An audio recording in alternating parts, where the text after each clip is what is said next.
खानपिनको कस्तो छ व्यवस्था? खानपिनको त राम्रो छ हामीलाई। खानपिनको त तातो तातो दिन्छ, दाल भात तरकारी दिन्छ, 4 टाइम छ, खाजा दिन्छ, बिहान चिया बिस्कुट दिन्छ।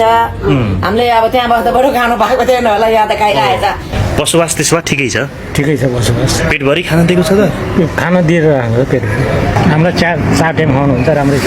ए हो कि खाना गुनासो छ कि बुवा? छैन हो अहिलेसम्मलाई बस्न खान हुन्न यस्तो खाले न्युज चाहिँ मिडियाहरूले कभर गर्नु हुँदैन। यस्तो खाले न्युज चाहिँ मिडियाहरूले देख्नु पनि हुँदैन। विशेष गरेर त हर्क साम्पाङले देख्ला है, प्लिज नबोल्नु न दाइ, नबोल्नु न तपाईँ, नबोल्नु न। थाहा छ मलाई यस्तो न्युजहरू चाहिँ हर्क साम्पाङलाई कुनै हालतमा चाहिँ नदेखाउनु होला है। बिचरा जलेर भित्रभित्रै एन्टी फ्ल्याट हुन्छ है। बालेन सरकारलाई ढाल्नु परेन होइन, बालेन सरकारलाई नराम्रो देखाउनु परेन।